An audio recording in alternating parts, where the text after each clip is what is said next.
Hello friends, and welcome to Little Giant Crafts. We have had quite a year and years and years. So now that our country is looking to be a little less of a dumpster fire, I thought, what better way than to make a craft to celebrate the 4th of July? I don't have much else to say, so let's get crafting.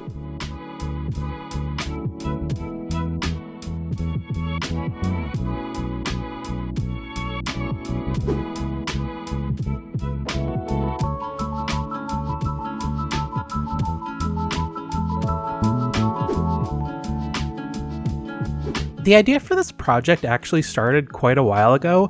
There's a company called Rocket Pig Games that makes models for 3D printing, usually fantasy, and I've been a big fan of them for quite a while. One model they had is the Clockwork Griffin, and on their Facebook group, someone named Matt Dale shared this paint job they did, and I mean, how perfect is that?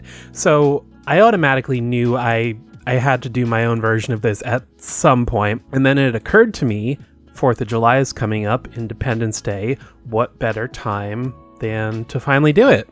I actually printed the figure quite a while ago before I started making these YouTube videos, so since it was already printed, it would only be painting the figure, and I thought, well, that's not really enough for a whole video, is it? I should probably, make something else.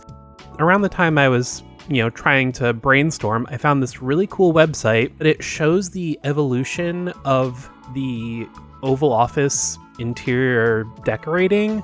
It might seem obvious to some of you, but never quite occurred to me that each presidency basically changes the decor in there. So the look is constantly changing, so there's not like one Oval Office look. Not to mention all the fictional Oval Offices, which I didn't really look into, but I assume they're all pretty variable as well. So looking at this, I realized, obviously I should make the Oval Office.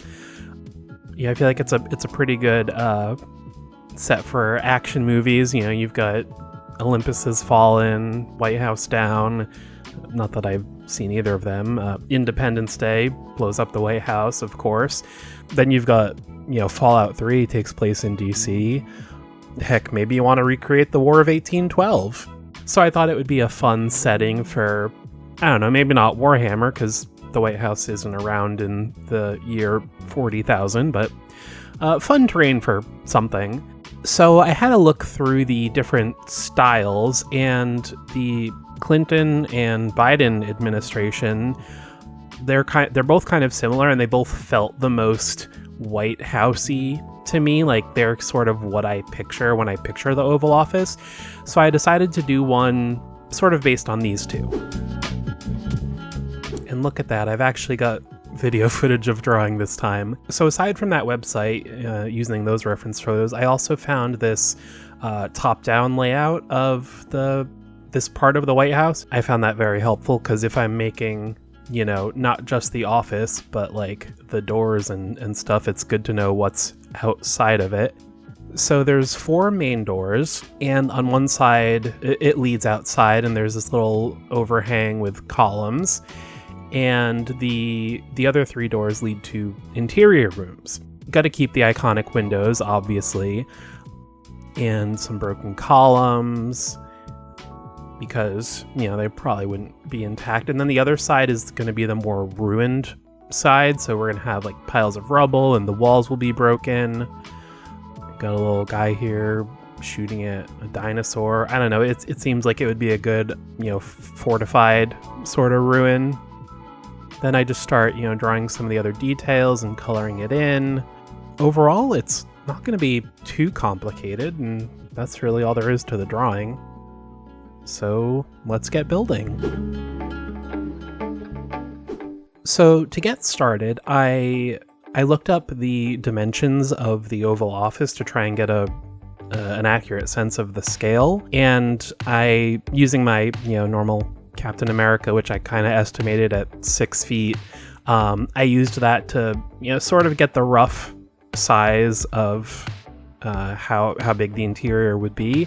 And then I just start sketching out the oval, which is, obviously the most important part of the build. And then you can see here I've got the the map, the overhead map for reference to see, you know, where I need to make doors and the patio sort of thing. I draw in the columns and then I cut this out. I get a large oatmeal tube, and looking at the size of it, the curves actually work out pretty well, and then I just cut it off the rest of the tube.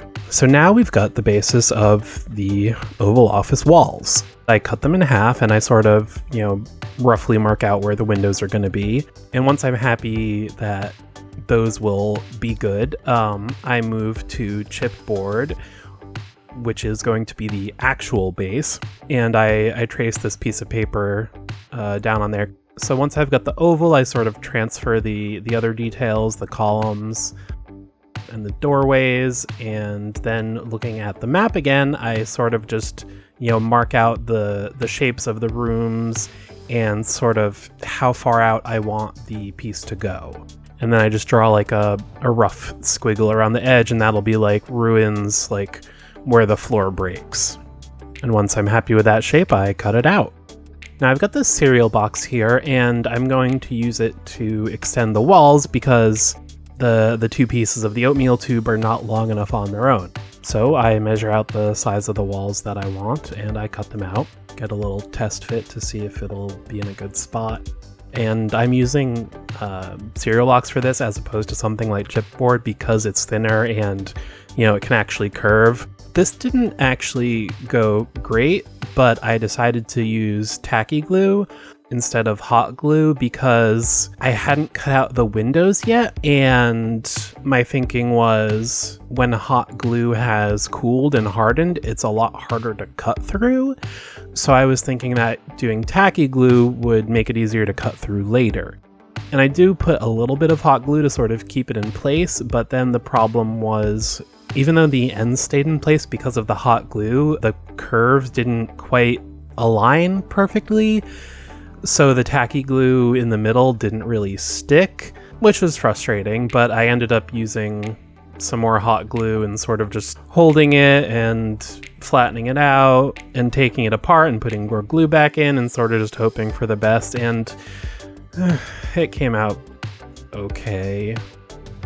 Now, since I ended up using a bunch of hot glue on that first piece, and like I said, that would be hard to cut through, I decided to actually make the windows out of the second piece and cut those out before I glue it all together. So I cut a piece of cardboard to the size that I want the windows to be, and I, you know, trace it onto the wall.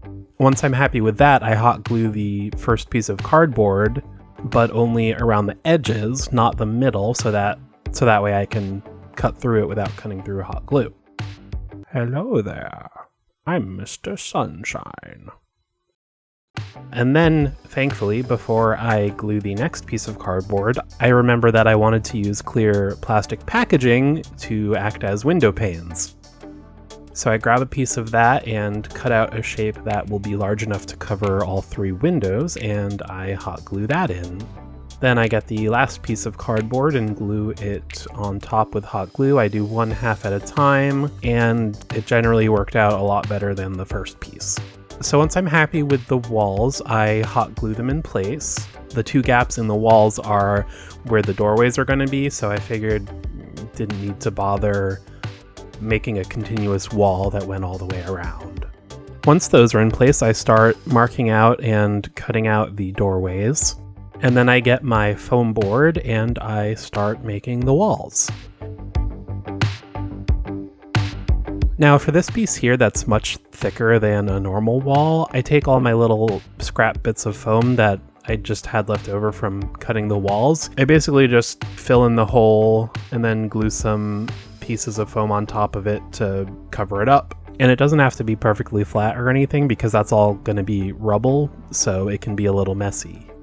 At this point, I remember to mark and cut out the windows. Besides the 3 big ones, there's a few smaller windows as well. Alright, we're overhead now. So now I am adding the majority of the rubble with cork board, which I love to use for this purpose. I literally just break it up and put it around the base, mostly in corners, both because, like, if the wall collapsed, it would be there more likely than, like, in the middle of the room. And also, I don't want to completely block the floor, the pathways, because I do still want figures to be able to walk through it. But it's just ripping up pieces, seeing where it fits. If it doesn't quite fit, you know, rip it up a little more or put a different piece there, and I'm just hot gluing them. Then I take my pair of clippers and I just cut around the base to make the more jagged, like, broken rubble shape.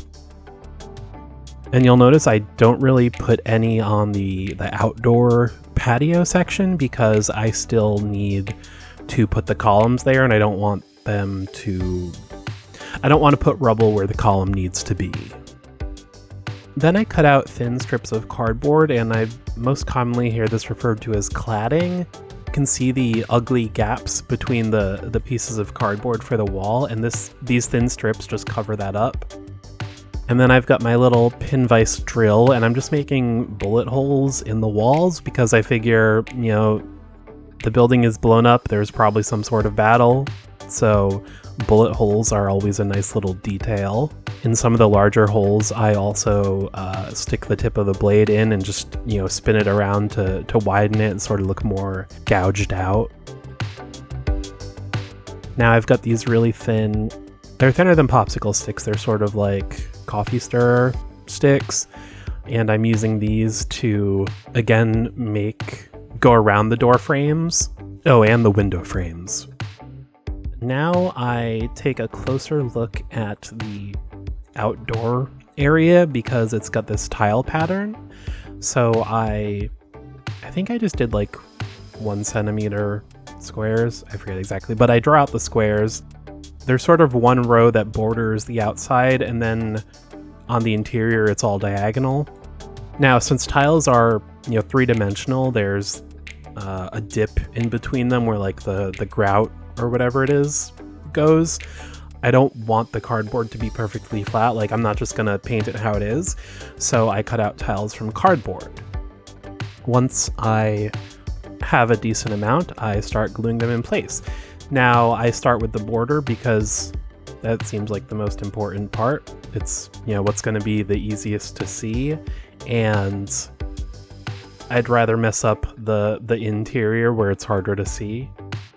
And then once that's done, I start doing the diagonal tiles, and, you know, whenever it meets up against the border, I just have to, you know, cut them in half and do a little triangle tile.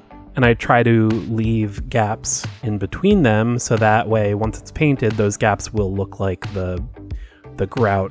And I'm using tacky glue for this because, well, it's better than hot glue for 2 reasons. Both the thickness of the hot glue would make it look very bumpy, and also since these are, you know, it's an interlocking pattern, I want the slow drying time of tacky glue so I can sort of move the tiles around if they're not in the right spot right away. You know, it gives me more time to fix my mistakes. I remember this feeling very tedious at the time, but it's really not that bad, especially compared to the other project I was working on, which you will see next month.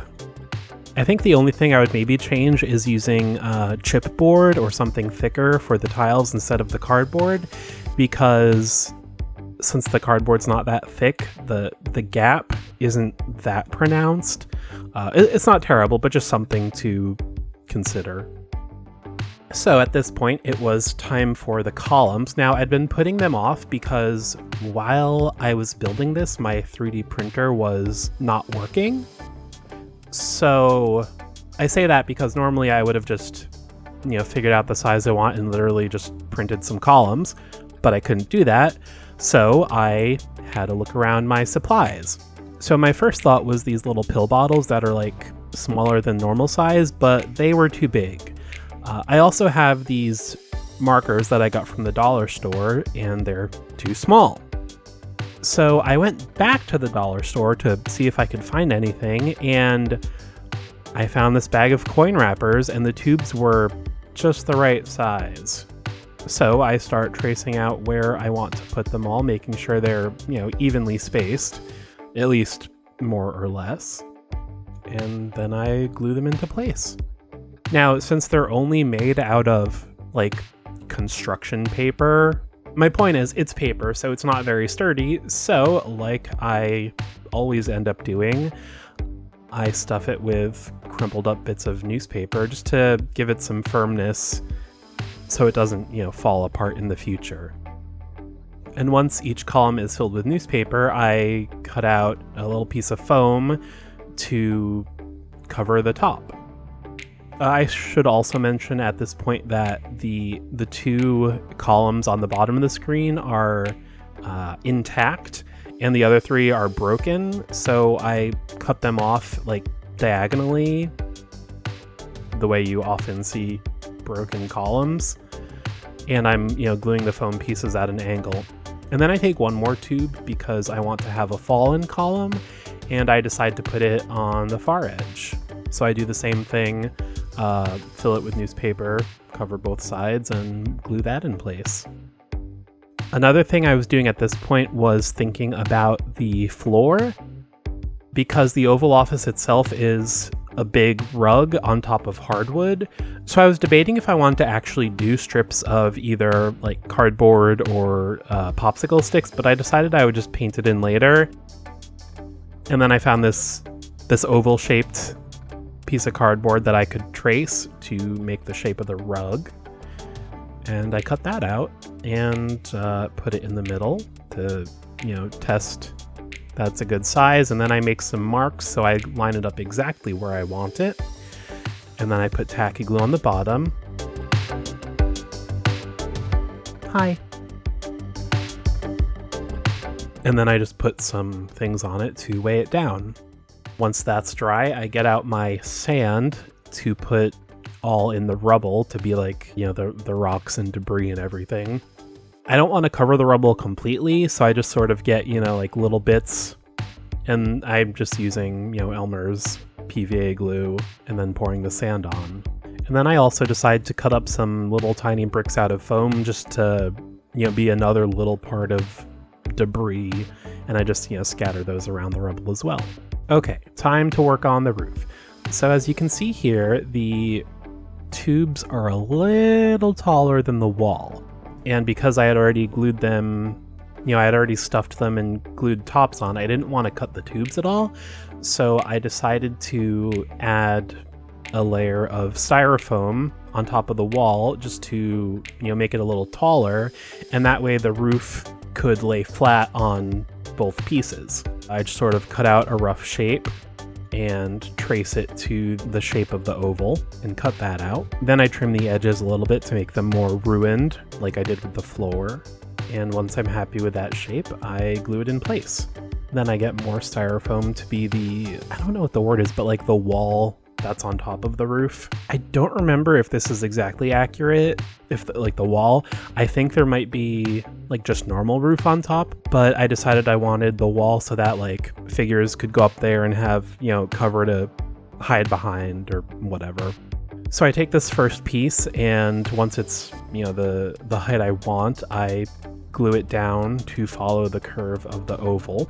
And then I cut out some more wall pieces for the other part of the ceiling, the overhang. Then I realized the curved wall that's sort of splitting the ceiling in two looks very silly, and that part was unnecessary, so I cut it off. Then I decide the wall's a little too thin for my taste, so I just do another layer of styrofoam to make it a bit thicker. And since that looks kind of weird, and you can clearly tell it's two layers of wall, I cut out a piece of cardboard from a tissue box and I trace it to be that shape. And this is, like I was saying earlier, this is cladding again, just to cover up those two pieces and make it look like one.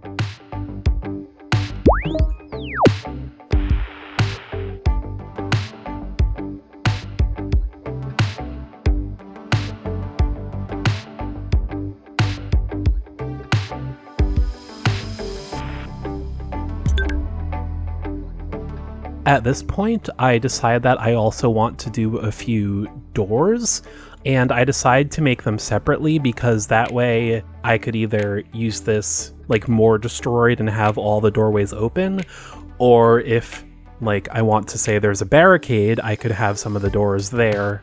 So I just cut some doors out of styrofoam, and the doors themselves are like that very classic door shape where there's, 4 rectangles on the bottom and 2 squares on top. I decide the easiest way to represent this is to cut those shapes out of cardboard and overlay it onto the styrofoam. So I just sort of measure out the same size as the doors on the cardboard, and then I measure out all the holes of the 4 rectangles and the 2 squares. And then once I'm almost done with the first 3, I realize that doors have 2 sides, and I will actually need to make 6 of these.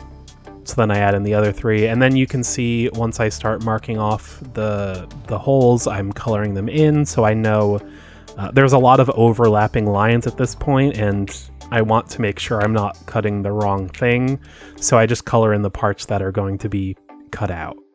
And then I just use my X-Acto very carefully, because you don't want to rip the whole thing in half, but I cut all those squares out, and you can hopefully see the door shape I'm talking about. And then I glue those to the doors. Then I just take some chipboard and I measure out a little square for the base, and then I glue the doors onto it. And then I remember doors need doorknobs, so I get out my little box of beads, and then I used the little beads from a silica gel packet. I also used some strips of cardboard to represent planks of wood on the doors, like they've been, barricaded shut like in a zombie movie or something, which, now that I'm saying it, would be a fun little prop for a zombie game, or, even if, the zombies in the White House. And with that, the build itself is done, so it is time to paint. First, I start off with the mecha griffin that I talked about in the beginning. Now, I want it to be gold. For gold that looks really good, I like painting it over yellow. And for yellow that looks good, I paint it over pink, because pink is a stronger color. So I'm going to need to do, pink so I can do yellow so I can do gold. And I've also heard for yellow you can do like a brown undercoat. I've never tried that personally, but that's something else to keep in mind. Like I said, I printed this a while before I even had this YouTube channel, so I didn't capture this on film, but I also 3D printed a minigun and some missile pods to just make it even more, over-the-top American. And then I used some green stuff also to, blend it together and make the ammo drum for the minigun. So that's why it does not look exactly the same as the original model. But yeah, I just, paint the whole thing pink to begin with. I skipped the wings because those aren't going to be yellow. And it kind of looks like a plucked chicken. But then we move on to the yellow, already looking better than yellow would have on its own. And once the yellow is done, we can finally move on to gold. Next, I add some blue on the wings. If you remember from the beginning, the wings are basically the flag color, so blue in the corner, and then it'll have the red and white stripes. I painted the head white because obviously it's going to look like a bald eagle, and then the wings, I do the white as well. Then I painted the metallic bits gray as an undercoat for the metallic paints, and I just, give them all silver, like the missiles and the tail, and just some little bits like around the joints. So it's not, 100% gold. It just gives it a little more, contrast. And then for the minigun, I decided to use a glossy black because that's kind of a common gun color. It's not actually like metal. I don't know if the metal is black or if it's metal painted black. I'm sure someone who knows more about guns can tell me, but whatever. Once I'm happy with a few coats of the white, I go in and, as carefully as I can, paint in the red stripes. Red beer! And then I get started painting the Oval Office itself. Now, full disclosure, I took like a month break in between building this and painting this. In that time, my wonderful partner, who knows nothing about 3D printing but is good at problem solving, somehow helped me fix my 3D printer. So I was able to print some furniture for the Oval Office. I got these little cabinet shelf things and the Resolute desk, which is the name of the president's desk, and some couches. And I did a few tests to see what base coat I wanted for the building with what highlight. I tried a cream color, an off-white, and a very light gray. And right off the bat, I decided I didn't like the light gray. So here we've got the 3 paints that I am going to go with. So I decided I would go with a mix of the other 3 colors. I would start with the cream for the base, and then I would do off-white on top of that, and then just the highlights would be pure white. I didn't want to paint the whole thing pure white because there would be no contrast and it would be kind of, like boring to look at. You generally want to try and use white sparingly. Oh, and the important part before I start painting, I cover up the windows because I definitely do not want to get paint on them. Once those are all masked, it is time to paint. So, like I said, I am starting with the cream color, Toasted Marshmallow. And it's not going to cover great to begin with, but just have to give it a few coats. While the walls obviously are white, I also start blocking in the other colors. So the rug is primarily this nice navy blue. And then I move on to the floor, and it's hardwood, so I start with this very dark, is it burnt umber? I think it's burnt umber that I like using for wood. And then for the tiles, I start by painting them with a light gray, because the idea is that if I get this color into all the crevices, that will be the color of the grout. If I use less paint and sort of dry brush the tiles, the paint won't get into the crevices, so they will stay this gray color that I want for the grout. While that's drying, I go back to the Griffin bot, and I'm taking a lighter blue and I'm just painting highlights on the blue parts of the wing. At this point, I also decide to put some alternating red stripes on his neck. I liked it, but I didn't like the way it flowed into the white around it, so then I also added just like a thin blue line on each side, dividing it from the rest of the bald eagle head. And then on the wings, I'm doing a technique that I like to do for things that are metal but painted over. I like to sort of dry brush the edges so it looks like the paint is coming off and revealing the metal underneath. I'm just going sort of messy around the edges. And then back to the Oval Office, I also painted the rubble a dark gray to start with.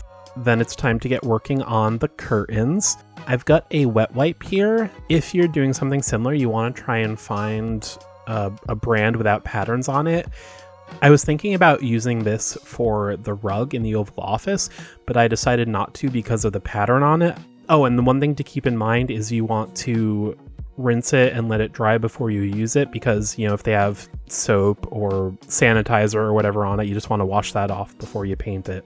Now, I mentioned I was working on another project at the same time, and this one also used baby wipe fabric. And what I learned with that one is, at least for me personally, cutting the baby wipe is very difficult as it is, because it kind of just wants to pull apart. So I found it's a lot easier if you paint the wipe first and then cut it. If you remember from the reference photos, I'm going to go with like a yellow curtain. So I just paint this whole thing yellow. One other thing to keep in mind is that the paint definitely seeps through to the other side. So don't do this on, a table or something nice. Put some paper down. And also, if you're painting on top of newspaper like I am, you want to lift it before it's fully dried, because it can basically stick the wipe to the paper, and then when you try to take it up, the paper will rip, and then you'll have like ripped pieces of paper stuck to it. But if you lift it up while it's drying, it breaks that bond. So, just move it around a little while it's drying, and then you shouldn't have any problems. And then I think I ended up giving this just 2 coats on each side. Really, you'll just have to, play around and see. So now that all of the toasted marshmallow color is done, it is time for the off-white antique parchment. I'm not doing a dry brush, but it is sort of conceptually similar to a dry brush. I'm trying to avoid the corners and crevices, like places that would be dark and shadowy. I want that to stay the cream color, whereas all the higher points and the corners, those are going to be painted with this lighter color, but you'll see what I mean once I get started. And after a few coats of that, you can see it's already looking good. The corners look nice and shadowy. And I did the same thing to the doors as well. And now it's time to do the highlights with white. Like I mentioned earlier, you don't want to go like overboard with this. So I'm basically just putting white on like the very tops of things and like the edges of corners. And that's about it. I've never really painted terrain like this before. I usually just do like one color and then maybe dry brushing depending on what it is. But I'm really happy with how the effect looks. Then I just get a little bit of yellow on the doorknobs because they're going to be gold. Then I remember to paint the bases of the doors and the wood, the wooden planks that are on them.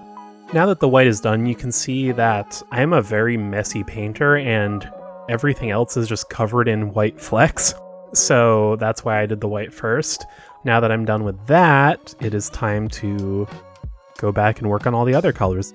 Some of the pieces of rubble I painted white because obviously the building is white, so those chunks of like the wall would be white, whereas like the darker rubble is, other rooms or like interior like parts of the wall that didn't get painted or whatever. So I just do like not quite 50-50, but I just mix in pieces of white rubble. Then I get the gold on the doors. And then since I used cardboard instead of actual wood, there's no real texture. So I just take a lighter brown and I paint some lines to represent like wood grain. And it is time to work on the curtains. So I just sort of measure out the length I want and then I cut a strip. And once I'm happy with that, I just cut the wipe into strips and I fold each of them. And once that's done, I glue the folds together so that they stay in place because I don't want it to like be too wide or like look weird. And then once that's done, I glue them in. Then I take a longer piece and fold that and sort of use like a bread twist tie to try and make the curves that go along the top. It doesn't really work at all, but I still glue it there anyway just to give it a top. I wanted to paint the outdoor tiles. Here's a picture I was using for reference. You can see they're different colors, but also modeled, I guess. So what I decided to do is paint some of the tiles a darker brown and some of them a lighter brown to sort of give the different colors you saw in the picture. And then I'm gonna paint over it all and hopefully it'll blend together.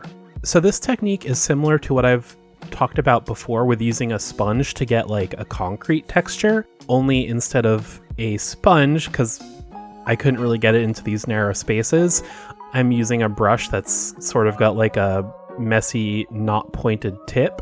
So I'm using a lighter brown and just sort of getting the whole thing. I end up smudging it a little bit because like smudging it intentionally because I don't want to see like all the perfect little dots from the ends of the paintbrush.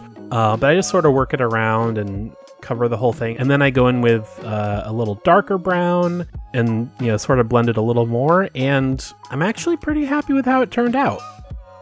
Then I take a light gray and I just dry brush all the rubble, very simple. And then a lighter gray. And just like we did with the white before, I am sort of dry brushing, but only getting like the edges. So you can still see the other gray. I use a little whiteboard to keep track of what craft I'm filming, especially since, like I said, I was working on 2 things at this time. And you can see from the emoji I added here that this is the point where I realized I forgot to build the fireplace and paintings on the wall, and was also like 2 weeks before I needed to finish it. So I was kind of starting to freak out a little bit, but that's okay. So I just took a piece of chipboard and I sort of cut a curve and then made sure it fit against the curve of the wall, and that was going to be the top of the fireplace. And then I just sort of, guesstimated the size of the fireplace and cut it out of styrofoam. And then I just glued a piece of cardboard behind it.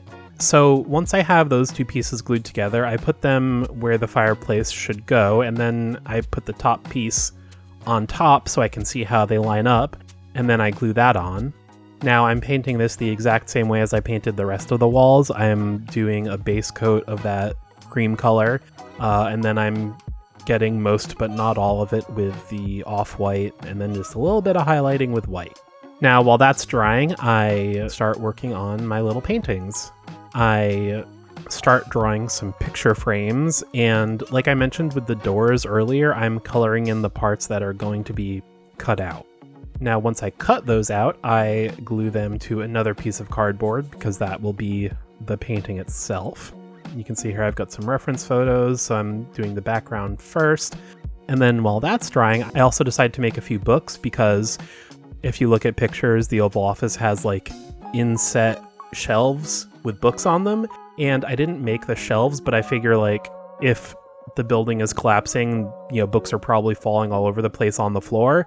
So I just cut out some little rectangles of chipboard, and it's just a super simple way to make little books. So for that, I pick a dark brown for the cover of the book, and I just paint some of those, and then I pick black for the other half just to get, a little variation. And then it's back to painting these presidential portraits, very tiny. I both love and hate doing this. I've got some more tiny paintings in the next video, and I don't know, I think it's worth the effort, but let me know if you would like a video like just focusing on that, because I don't want to talk about it too long here, but let me know if that's something you'd like to see more of. And here you can see our little portraits are complete, mostly blurry, but I think they're good enough. And then I'm working on the other picture, just gonna be like a little like trees in a river landscape sort of thing. And then the frames are going to be gold, so I paint them with yellow first. And then it's time to work on the rug. Now, like I said, I was sort of running out of time to finish this, which is also, a good reminder to myself not to do videos that correspond to a certain month, because then I can release them anytime. But anyway, I decided not to do the red and like white border on the rug. I'm just going to do the seal in the middle, but I cut out a circle of thin cardboard and I just paint it blue first. For the border, I just took a paintbrush and sort of held it against the edge, and then with my other hand I rotated it so it would sort of be a consistent width. Oh, then I paint the edges of the little chipboard books. I just paint them that same cream color because it looks like paper. And then finally the picture frames get their gold. And once the fireplace is done, I just paint the very interior part black. At this point, I also realized I had forgotten about the wood flooring. I basically painted a right angle in each corner, so that way my lines would line up. And then just like I did for the wooden planks, I take a lighter brown and I just start painting in little lines. And then, yeah, you can see it's sort of like a big X pattern. And then when it gets outside of the Oval Office, I just have them continue in a straight line. And then I do like little perpendicular lines to be like the ends of the boards. All right, so then it was time to really get to work on the seal. As you can see, I started off camera. And then, yeah, so I started with the eagle, and then I sort of just blocked in one color at a time. It doesn't have to be perfect because it's so tiny, and like when it's far away, it'll look pretty cool. But again, like I said with the portraits, let me know if you want an episode like devoted solely to tiny paintings, because I'll talk about that process more there. But yeah, then pretty soon the seal is done. I'm pretty happy with it. So, now that everything is more or less done, it is time to add the furniture. And then I also glue the paintings on the walls and the little tiny books all around the floor. And I'm just using tacky glue for all of this. And then it's time to glue the seal onto the rug. And once I'm happy where that is, I just put a little weight on it. Now it is time for my folder of tiny posters. I decide I want the Resolute desk to have like a map and some papers, like, you know, it's the war room, you know, they're being attacked or whatever, and he's got like papers all over the table. So I just cut out a few that looked good, and then I was debating whether or not I wanted to do anything else, and I decided to cut out an Uncle Sam poster because, hey, say you wanted to do like something Fallout-y or like World War II, I feel like that would be a good touch, and it's not really out of place in like modern day. So then I just cut them out and I glue the papers onto the desk, and then I glue the Uncle Sam poster like into the rubble. Now it is time for weathering powders. I love using these, even though I probably go a little too heavy. But if the building got half blown up, there's going to be a lot of like soot. I mostly put the black on like all the broken edges, but I put some like around the floor and stuff as well, some on the rubble. And then the last thing I do, I realize that a lot of tiles are shiny, and also wood floors are usually pretty shiny too. So I get out my gloss Mod Podge and I just give basically all the floors a coat, so that way it will look nice and glossy. And then I didn't get this on camera, but I cover the rest in normal matte Mod Podge just to seal it. But that's it. Let's see the final result.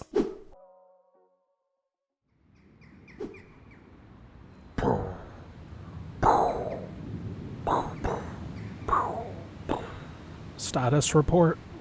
Well, sir, it's not looking good. They're trying to take the city again, but you can hear that, obviously.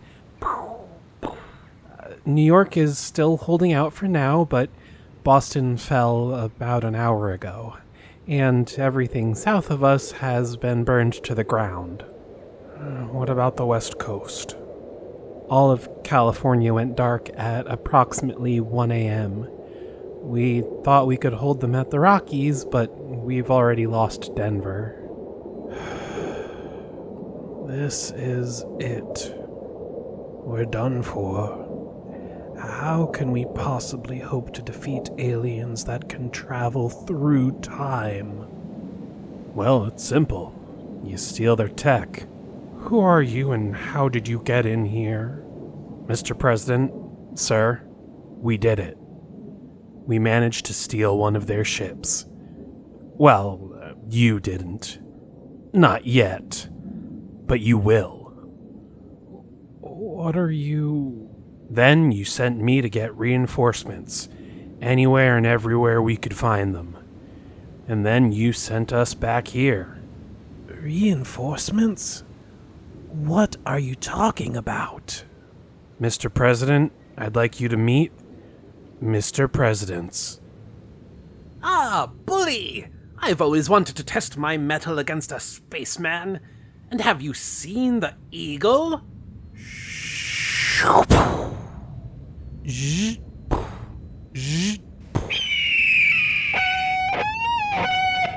Gentlemen, I'm proud of each and every one of you. But forget the country. It's time to take back our planet for all humanity. Yeah! Woo! Yeah! Yeah! So, there you have it, the Oval Office. I'm pretty happy with how it turned out, especially since most of the techniques were pretty simple.